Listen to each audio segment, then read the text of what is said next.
Okay, magandang gabi po sa ating lahat at pag-usapan po natin itong itong legal counsel at ang attorney ni former President Duterte na si Attorney Kaufman ay meron pong mensahe sa ating lahat na mga Pilipino sa upcoming birthday celebration ni former President Rodrigo Roa Duterte. I think yung birthday ni Tatay Digong will be on March 28, okay? So, meron pong inilabas itong si Alvin and Tourism, itong number one vlogger doon sa Hague ng mga DDS, no? Ito po ay patungkol sa mensahe ni Attorney Kaufman sa ating lahat, okay? Bago ko ipapakita ito, no? Paki-like muna at saka paki-share itong video na ito para marami po ang makaalam. At sa mga bago pa dito, mag-subscribe na po kayo. Okay? Ito yung trending na balita patungkol po kay Attorney Kaufman. Ano bang sinabi dito ni Alvin and Tourism? Basahin natin ha. Lakihan natin para talagang makita ninyo. Okay? Sabi dito, ito po'y kinuha natin sa page ni Alvin and Tourism. Sabi ni Alvin, an important message from the defense team of former President Rodrigo Roa Duterte. Ito po yung sinabi ni Attorney Kaufman. The Duterte defense wants the former president's supporters to know that not one greeting goes unnoticed and everyone is brought to his attention. We are providing just a small selection and we hope that 28th of March 2026 will be the greatest birthday celebration anyone has ever had. Okay? So yan po ang sinabi ni Attorney Kaufman. Ayan, kung makikita nyo, no? May hawak-hawak po si Attorney Kaufman na isang libro. I think, is this a book? But I get things done. Yan, sabi ni Duterte. Because yan naman talaga ang totoo eh. Every time kung ano yung sinasabi ni former President Duterte, kung ano yung promise niya sa taong bayan ay talagang tinutuhanan ni Duterte, no? Talagang talagang gagawin niya. Okay? So but I get things done. Ayan. Yun po yung mga letters ng mga ibinigay ng ating mga kababayan diyan sa Hague, no? So kayo naman guys, no? The only way na maaabot itong ating because alam naman po natin na malapit na yung birthday ni Tatay Digong, that will be on March 28, okay? So, if meron po kayong greetings o kung meron man kayong gustong pasalamatan kay Tatay Digong o kung anong gusto nyong sabihin kay Tatay Digong, i-comment nyo na lang dito sa ating channel, okay? Ako, I will be an instrument, no? Baka makita ito soon, itong video natin o kung saan man, itong video na ito ay kung meron kayong mensahe kay Tatay Digong, isulat nyo na lang sa comment section. Okay? Kung hindi man natin kaya na magpadala ng letter doon sa Hague, kasi mahal siguro yung magpadala ka ng letter, no? Ng ating mga kababayan, ito na lang YouTube channel natin, makikita naman ito, di ba? So, mag-comment kayo, mag-birthday wish kayo kay Tatay Digong, o ano man ang gusto nyong sabihin sa kanya, no? Sana aabot itong mensahe na ito kay Tatay Digong. Ayan. So, yan po ang hinihiling ni Attorney Kaufman, ang attorney po ni former President Rodrigo Roa Duterte. At nagpapasalamat rin tayo kay Attorney Kaufman, no?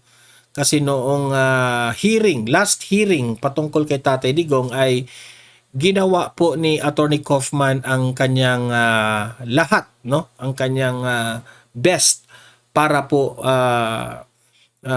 si Tatay Digong po ay makapagdepensa naman sa mga maling akusasyon, aligasyon ng mga kalaban ng mga Duterte. Okay? So yun po, no? Advance happy birthday to Tatay Digong, no? Malapit na yan eh, mga around 9 days from now. Okay? So ayan, no? Hindi man tayo makasulat dyan, hindi man tayo makasali dyan, dito na lang sa YouTube channel natin. Sana mabasa rin ito ni Tatay Digong kung makita niya ito. Kung meron siyang access sa internet, di ba? Who knows, no? Mabasa niya. Okay? So maraming salamat. Ayan. So ngayon naman ay pag-usapan natin itong Kamara, itong House of Representatives, na sobrang inis na inis sila kay Vice President Inday Sara Duterte. Kasi naiinis sila dahil sa hindi pagsipot ni VP Sara dito sa impeachment complaint. Ika nga, sabi nila confirmation of charges, na gusto nilang pasiputin itong si VP Sara doon sa Kamara para sagutin itong mga kanilang complaint laban sa kanya. Okay? So, na-imbir na sila. Ito yung balita ha, magko-comment tayo diyan, mag-react tayo. But the whole proceedings cannot be stunted or cannot be stopped or cannot be derailed by the mere absence of the respondent. Kasi tuloy-tuloy dapat ang obligasyon, ang imperative.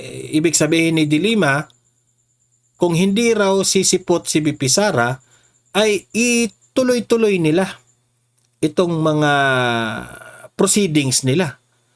Si VP Sara wala namang pakialam sa inyo, di ituloy nyo na. I-continue na. Wala mang pakialam si VP Sara sa inyo kasi kung papansinin kayo ni VP Sara, lalaki yung ulo ninyo, tapos at the end of the day, bias naman kayo. Bakit siya pupunta dyan?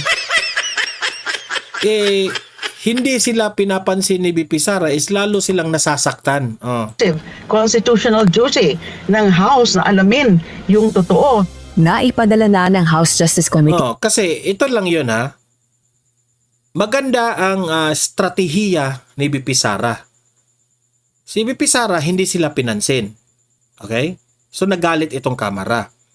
Now, kung kayo galit na galit kay VP Sara kasi hindi kayo pinansin ni VP Sara dyan sa impeachment complaint na yan, maganda yan, pabor yan kay VP Sara. Alam nyo ba kung bakit? Kasi kung iyak kayo ng iyak dyan sa Kamara, mas lalong na-emphasize ang pamumulitika ninyo. Mas lalo kayong nasira sa taong bayan. Alam nyo ba kung ano ang tingin ng taong bayan sa inyo? Despiradong gaga na kayo. Yan ang tingin sa amin. Tingin namin sa inyo. Gusto nyong ma-impeach si VP Sara kasi natatakot kayo na kapag mapresidente si VP Sara, yang mga mananagot na flood control na mga kawatan dyan, good luck sa inyo. Kaya ito na lang yung tanging chance na paraan na gagawin nila. Sa complainants at respondent ang imbitasyon para sa isasagawang pagdinig kaugnay ng dalawang reklamong impeachment sa March 25. Kinumpirma na tingnan nyo yung mukha ni Luistro. Stress na siya. Sabi ni VP Sara, hindi ka pa raw nagbayad ng utang. Atupagin mo muna yung utang mo bago yung impeachment complaint ni VP Sara. ng isa sa mga abogado ni Vice President Sara Duterte na si Attorney Michael Powa na may kopya na sila nito, habang mayroon na ring umanong hawak na imbitasyon si Attorney Amando Verhiligutan, counsel naman ng complainant sa third impeachment. Tingnan nyo ang OA. May pahawak-hawak kamay pa sa mga madre itong si Dilima. Akala mo kung anong pagka-juice nun o santo itong babaeng ito, pumapatol ka sa lalaking may asawa? Iyo, kadiri. Complaint. We received yung notice galing sa Committee on Justice, formal notice, para sa hearing, initial hearing supposedly on March 25. Ayon kay mamayang Liberal Party List Representative Leila de Lima, endorser ng ikatlong reklamong impeachment, dapat magtuloy-tuloy pa rin ang proseso ng impeachment kahit hindi siputin ni VP Duterte ang pagdinig. Hindi rin anya maaari Ituloy raw nila kahit hindi sisipot si BP Sara. Eh, di bahala kayo. Kung trip nyo yan, bahala kayo. Diba? Ang taong bayan, ang tingin namin sa inyo, instead na magtrabaho kayo sa yung pagtaas ng gasolina, hirap na ang bayan, bagsak na ang ekonomiya, pero ang inatupag ninyo, pamumulitika dito sa impeachment. Nakakahiya kayo. tawagin one-sided ang hearing kung pipiliin ng Vice Presidente na i-boycott ang proseso. In the first place, kasalanan po yan ng VP Sara kung hindi Kasalanan na ni BP Sara. Kasalanan rin ni Duterte, nakakulong doon. Ganyan naman kayo eh. Walang pinagbago. siya sisipot. Because that is of course a waiver of a right to respond to and Galit na. Imberna na siya. confront those Galit na galit. accusations against her. Naniniwala naman si Bicol Zero Party List Representative Isa pa ito eh. Naghahanap ng kasalanan ni BP Sara itong si Ridon. Terry Riton, miyembro ng House Justice Committee. Kung pipiliin ni VP Sara na huwag dumalo sa pagdinig, hindi nito matutugunan ang mga aligasyon laban sa kanya.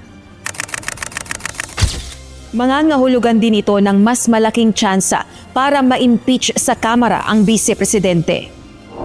Pagka ho hindi nasasagot yung pong mga aligasyon, ang mangyayari ho doon from then up until the end, uncontroverted po yung pong mga aligasyon. So ibig sabihin, yung all the details relating to the misuse of confidential funds, tuloy po yun. Dapat controverted yung pong mga binabanggit ng mga complainants, para mahirap pong makumbinsi yung pong mga committee members na wala pong probable cause at the end of the proceedings. Para naman sa abogado ng complainant sa third impeachment complaint na sinikutan, sapat na ang itinakdang schedule ng pagdinig ng House Justice Committee. Ayan, so busy sila dito sa impeachment. Pero yung taong bayan, hirap na dito sa tumataas na gasolina. 'Di ba? Walang mga modo. 'Di ba? Para ipresenta ang kanilang mga ebidensya laban sa Vice Presidente, partikular na sa pagtukoy kung may probable cause ang mga reklamo impeachment o sapat na ebidensya para paniwala ang may nagawang impeachable offense ang pangalawang Pangulo. Pero yung date na yan, enough for the complainants to come up with a case. Giit ni House Good Akala siguro nila itong mga ginagawa nila sa impeachment. Akala siguro nila yung taong bayan natutuwa yung taong bayan sa kanila. Hindi nyo ba alam na yung mga pinanggagawa nyo sa impeachment, nandidiri ang taong bayan, galit ang taong bayan sa inyo? Nakakasuka kayo sa totoo lang. Government and Public Accountability Chairperson, Manila 3rd District Representative Joel Chua, malinaw na kayang maabot ang sapat na boto sa Kamara para maiakyat. Yan ang inaatupag nila. Inaatupag nila kung sino yung boboto na ma-impeach si BP Sara. Yan, very bothered sila, no? Very concerning sa kanila. Sila, panic sila na kailangan talagang ma-impeach si BP Sara. Sa sobrang daming problema sa Pilipinas, si BP Sara ang iniisip nila. At ang impeachment case sa Senado para sa paglilitis. Naninindigan naman si Attorney Powa, may fundamental defect ang impeachment complaints at nakabatay sa mga konklusyon, haka-haka at mga salaysay na hindi nakasandig. Totoo. Kasalanan rin naman ninyo yan eh. Gusto nyong ma-impeach si BP Sara. Wala naman kayong mabigat na ebidensya. Di ba? Huwag nyo kasing pilitin ang isang bagay na gusto nyo. Okay? Pinipilit ninyo eh. Walang kasalanan yung tao, pinipilit yung merong kasalanan. Wala kayong ebidensya paano yan. Kaya pinagtawanan kayo ng taong bayan eh. Sa katotohanan, sa kabila nito, naghahanda pa rin anya si VP Duterte na humarap sa paglilitis sakaling may akyat ang reklamo sa Senado bilang impeachment court. Inihain naman ni Navotas City Representative Toby Chanco ang House Resolution No. 894 para iapela sa House Justice Committee na pabilisin ang resolusyon sa impeachment case laban kay VP Duterte. Ito ay upang maituon anya ang pansin ng Kamara sa mahalagang issue bunsod ng Totoo. Bilisan nyo yan. Yung impeachment ni VP Sara, no? Marami pa tayong... Sus, grabe. Wala talaga. Ito yung mga taong hindi talaga concern sa atin. Wala silang concern. Tumataas na yung gasolina. Mahal na yung bilihin. Pero wala. Hindi nila pinapansin itong mga problemang ito. Dahil unahin nila yung sarili nila. Political interest. krisis sa Middle East gaya ng matinding pagtaas sa presyo ng langis. Rosa Nicos, UNTV News and Rescue. Wala. Wala pa ring pagbabago. Kaya, hintay-hintay lang. May araw rin kayo. No? Lagi kong sinasabi dito sa Don Mar TV na vote wisely sa panahon ng eleksyon. Kasi tingnan nyo itong mga politicians na ito, wala nang hiya. Kapala na talaga ng mga muka. Kapal talaga ng mga muka itong taong to. Puro pamumulitika sa gitna ng crisis ng ating bansa. Grabe. Manang-mana sa kanilang presidente na si BBM. Manang-mana talaga. Kaya hindi ko makakalimutan ang sinabi ni former President Duterte na BBM is a weak leader. Having said that, pakinggan natin itong vlog ni Attorney Vic, no? Nagsalita na po si Attorney Vic sa kapalpakan ni Bongbong Marcos bilang presidente ng Pilipinas. Ito, panoorin natin at pakinggan ninyo itong mahalagang sasabihin ni Attorney Vic Rodriguez. Okay? Palakpakan muna kay Attorney Vic Rodriguez. Okay? Attorney Vic, pasok. Epic failure, an epic failure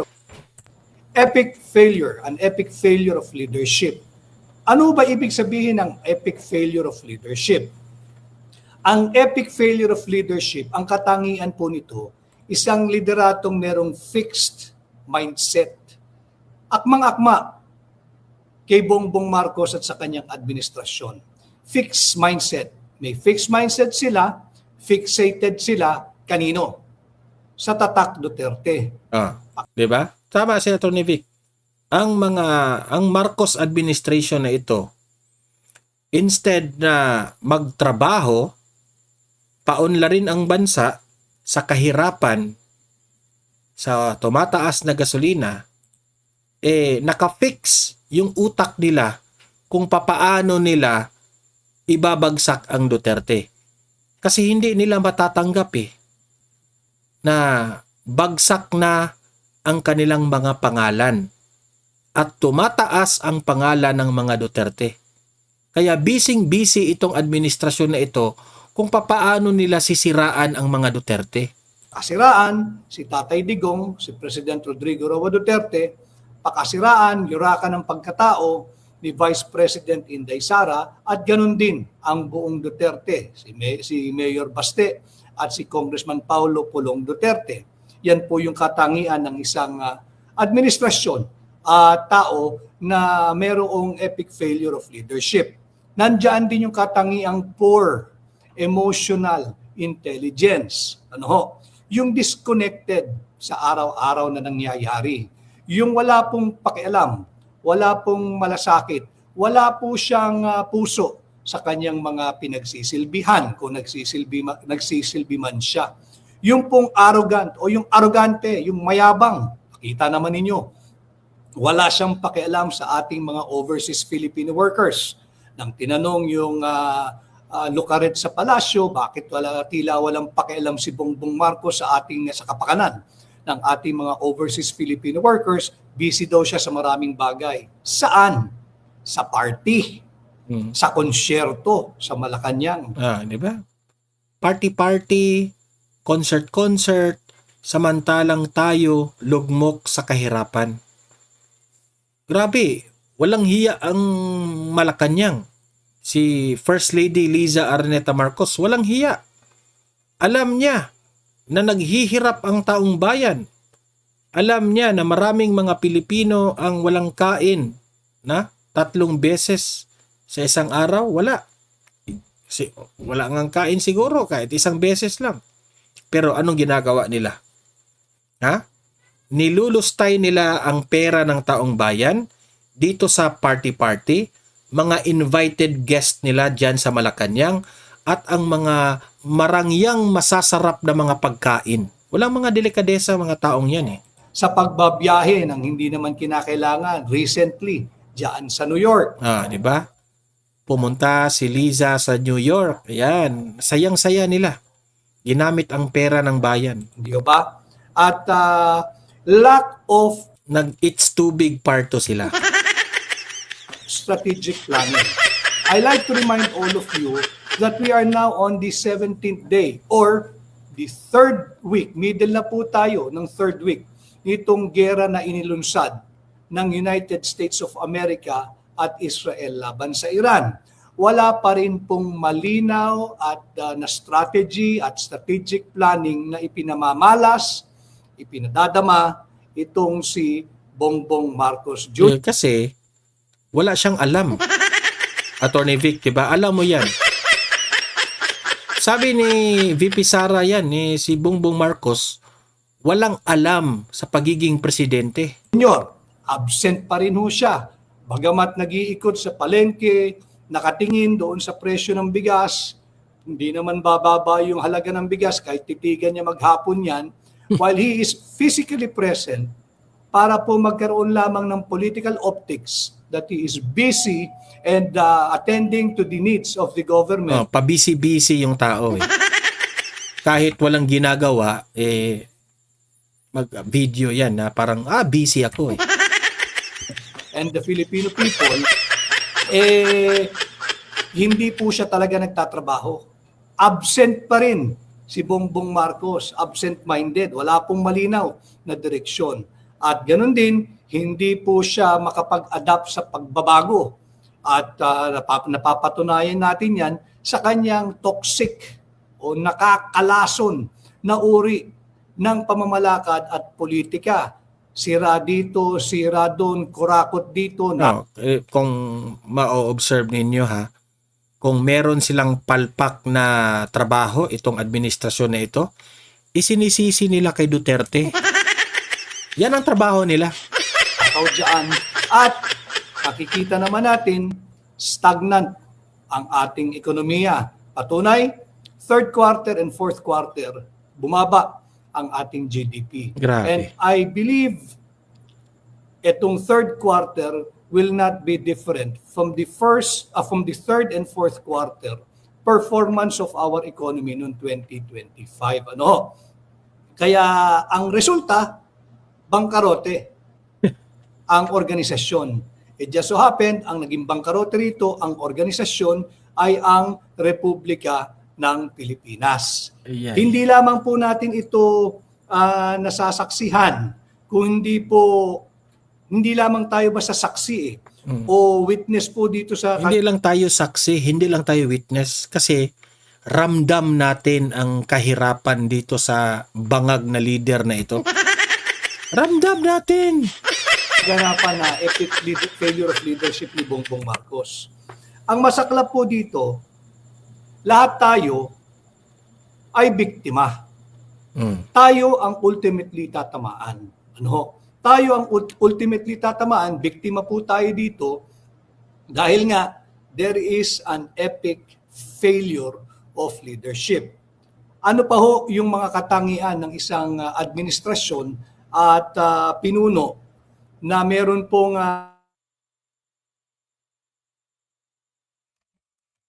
parang nawala eh. Wait mo na. ho yung katangian, yung po yung hindi pinapansin, yung kanyang pinamumunuan, yung hindi, wala siyang pakialam. Wala siyang pakialam. Wala siyang pakialam sa kapakanan ng ating mga overseas Filipino workers at ganoon Kaya galit yung mga OFW sa kanya. din Bakit no, ano ito? Wala siyang pakialam, pinabayaan niya ang future planning. Ano ang ibig sabihin ng lack of strategic planning? Alam mo ninyo, nung si Bongbong ay naging Pangulo nung June 30, 2022, tayo po ay nasa pandemya pa. No? At kung meron sana siyang foresight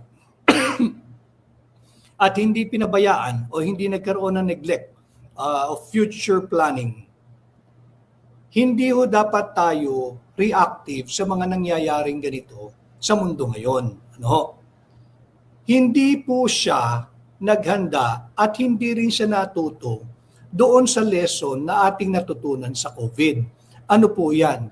Yung ensuring, yung supply ng ating mga pangunahing pangangailangan. Ngayon, nandyan yan, nakikita natin, napakataas na po ng presyo ng kada litro ng gas, ng diesel, ng kerosene. Just this week alone, ang itinaas po sa diesel ay halagang 20 pesos hanggang 23 pesos and 90 centavos. Nararamdaman niyo po yun, Wala, si BBM, walang ginawa dyan. Wala siyang ginawa dyan. Nagre-report lang siya. Ay, naku. ako po yun, nasaksihan ko po yung haba ng pila ng Monday evening pagkagaling ko po sa airport from Davao City. Dahil nga po this week, nakikita natin, nararamdaman natin, iniinda natin, 20 pesos to 23 pesos and 90 centavos ang inangat ng diesel. Ang gasolina ho, 13 pesos to 16 pesos and 60 centavos just Grabe. this week alone. Hindi pa ho kasama yung last week. At sa kerosene, 6 pesos and 90 centavos to 8 pesos and 90 centavos. Ano ho?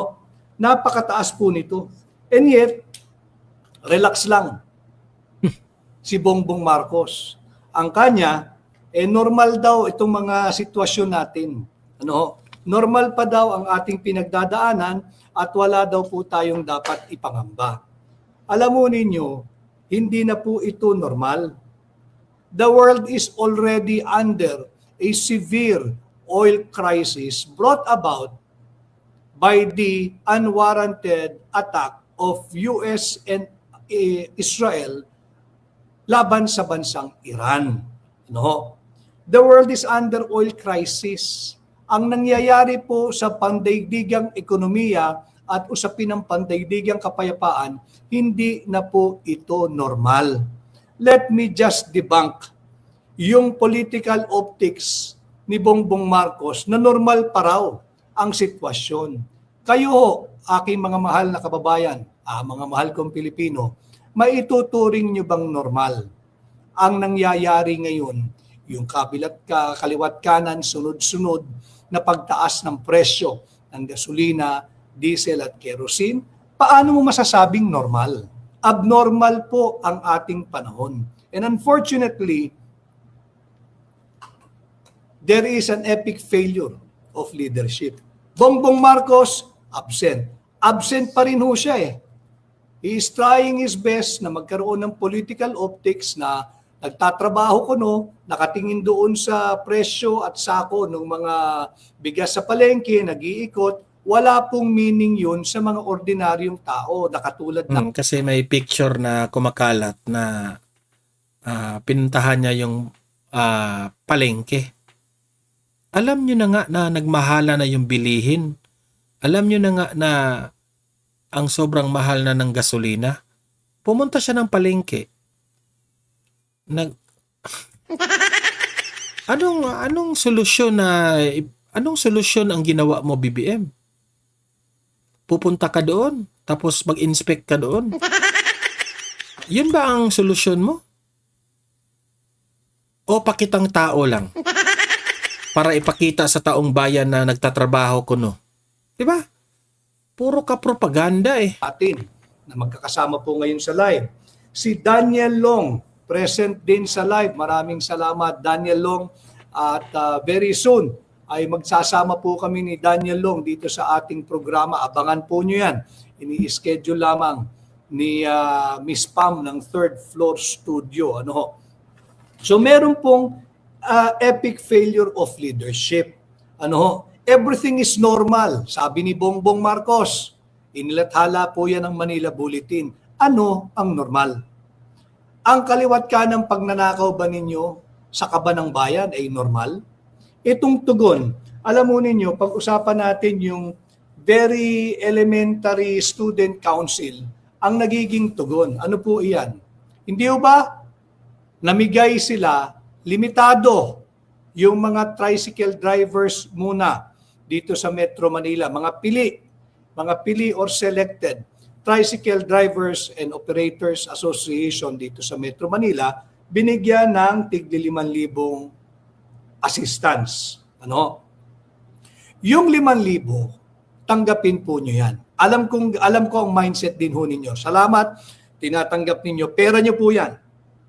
Pero yan 5,000 pong yan is too little, too late. Bakit? Yung 5,000 ibinigay kahapon at nung isang araw, yan po ay naiutang na, nai-advance na ng ating mga kababayang driver. Driver ng public transport. Ng tricycle, ng jeep, ng bus, at ng kung ano-ano pa. Too little, too late. Pero kunin pa rin ho ninyo. Dahil pera nyo po yan eh. At wag ho kayo magpapasalamat kay Bongbong Marcos. Kagaya ng nangyari sa Caloocan. Kunin nyo yung mga ayuda ninyo. Pero nainsulto sila kasi sumigaw yung taong Duterte. Duterte. Patay tayo dyan. Dahil hindi niya po pera yan, pera niya po yan. Too little. Why?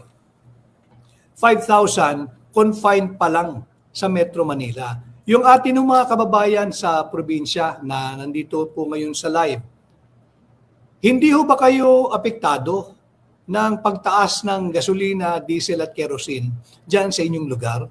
Bakit Metro Manila lang? Ang tugon daw po ng DSWD, unahin lang daw po at isusunod yung probinsya. Alam mo niyo yung kasabihan natin mga Pilipino, aanhin pa ang damo kung patay na ang kabayo. Late na po ito. Maliit na halaga, very, very, very late pa. Yung 5,000 piso, kailan ninyo ipamimigay sa probinsya? Next week or 2 weeks from today? Magkano na ang halaga ng kada litro ng gasolina, diesel at kerosene by the time na abutin ninyo yung mga kababayan nating higit na nangangailangan ngayon sa probinsya? Kaya po itong 5,000 pesos na assistance po nito, hindi po sapat ito. This is too little, too late. Too little. Ikumpara naman ninyo sa mali-maletang kurakot at korupsyon na Exactly. ginagawa ni Bongbong Marcos at ng kanyang mga kampon. Di ba? Malinaw po yan. Ang nakasaad po yan, detalyado. Kasi kahit anong fix, kahit anong gawin ni BBM para ibalik niya ang ekonomiya ng bansa, hindi yan masosolve. Why? Kasi kung hindi malaman yung sino ang mastermind sa flood control, wala. Magnakaw ng magnakaw itong mga kaalyado ni BBM. Tayo lang ang pinaglalaruan dito. Sila, nakaw lang sila ng nakaw, hindi sila natatakot. Kasi ang administrasyon walang ginagawa. Tingnan nyo, yung ICI, bubuwagin na yung ICI. Mabubuwag na lang yung ICI, wala pa ring mastermind, wala pa ring napanagot. Ang mga napanagot, yun pa yung mga kalaban nila sa politika. Di ba? Ayaw lang imbestigahan ni Ping Lacson eh. Di ba? Yung affidavit po ni... Ay, si Ping Lacson, wala na yan. Hanggang si Ping Lacson ang Blue Ribbon Committee Chair, wala. Wala tayong silbi itong bansa na ito. Corruption, nakakahiya. Robert Bernardo, malinaw po dyan, didiscuss din po natin ito mamaya. At yung pinagsamang sinumpaang salaysay nung 18 sundalo, detalyado. Mali-maletang pera, pero ang binibigay sa ating mga hirap na, kuba na nga eh, na mga kababayan, na mga drivers ng ating public transport, 5,000. 5,000 at confined lamang sa ilang grupo sa Metro Manila. Grabe. Dahil nakikita naman natin yung pambubudol ng DSWD, Correct. sabi nila, kaya daw po Metro Manila lamang at select group of tricycle drivers dahil dito raw po na klinis na yung listahan, nakakatiyak daw po sila na walang ghost beneficiary or ghost recipient dito. Sinungaling ho talaga ang DSWD at ang Marcos Jr. Administration. Bakit? Ibig ho nilang sabihin, inamin nila na lahat ng nakapila para sa AIX, para sa AKAP, para sa TUPAD at kung ano-ano pang No, ganyan sila ka budol eh. Hirap yung tao, nagsulputan yung, nagbahalan yung bilihin, tumaas yung gasolina. Alam nyo ba kung ano ang ginawa nila? Nagpaayuda sila. Para sa tingin nila, magpaayuda sila para mabango na naman ang kanilang pangalan. Para makalimutan itong mga gutom, itong pagmahal ng mga bilihin, mga pagkain, itong taas na gasolina. Ang solusyon nila, ayuda. Para makalimutan ng taong bayan, napalpak sila na gobyerno. Yan ang ginagawa nila. Nasa inyo na yan kung magpapabudol kayo. Kayong mga vloggers ng mga Marcos administration, kayong mga dilawan, ewan ko na lang sa iyo kung hahanga pa kayo kay BBM. ayuda ng gobyerno, hindi po sila nakakatiyak kung yung mga yun ay talagang dapat makatanggap o legitimate beneficiary or recipient ng anumang ayuda mula sa pamahalaan. Inamin lamang ng DSWD, yung matagal na ho nating sinasabi, yung pagpapapila sa inyo gamit ang pera ng gobyerno nung nakaraang taon is nothing but a wholesale vote buying Grabe. committed by Bongbong Marcos Jr. and his administration. Tanong, bakit tahimik si Chairman Technical Glitch ng COMELEC? Inamin ng DSWD, if you will infer this statement and the implication made by the DSWD head, kaya daw po select lamang ang kanilang bibigyan muna pansamantala at confined sa Metro Manila dahil sinisikap pa nilang linisin, i-validate at siguruhin na yung listahang darating sa kanila ay talagang mga legitimate beneficiary.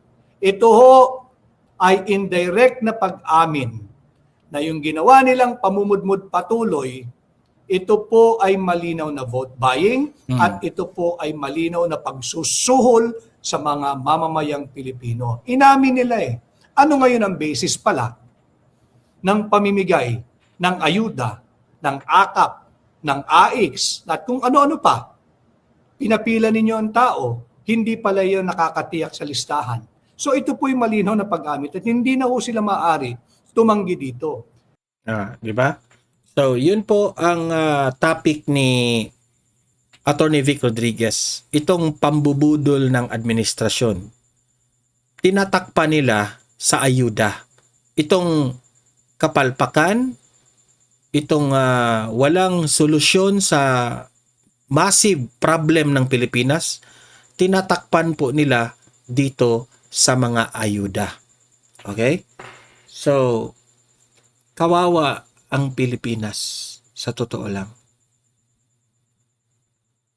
Di ko talaga lubos maisip na meron tayong presidente na ganito. The worst president ever na nakaupo sa Malacanang. Very worst talaga. Kaya lagi kong sinasabi, magdasal na lang tayo mga Pilipino. No? Kung pwede pa lang, pwede nating i-fast forward. Ganun. Para sa i-fast forward natin na maging 2028 na. Para si BP Sara na ang presidente. Ay nako. Maganda na sana yung ginawa ni Tatay Digong, no? Tumaas na yung pag-asenso ng Pilipinas. Bumalik na naman tayo, bumagsak dito sa administrasyong Marcos. Mag-comment kayo ha. Ilatag nyo ang inyong opinion Anong masasabi nyo kay Bongbong Marcos? Paki-like, paki-share itong video na ito para marami ang makaalam. At sa mga bago pa lang dito, mag-subscribe na po kayo para updated kayo lagi sa mga trending na mga balita. Awareness for awareness, okay? Ma-notify man yan kapag nakasubscribe kayo. Libre lang yan, walang bayad yan, okay? See you in my next video. Have a great day, have a great night. God bless po sa ating lahat. Mabuhay ang Pilipinas and God save the Philippines. Bye-bye!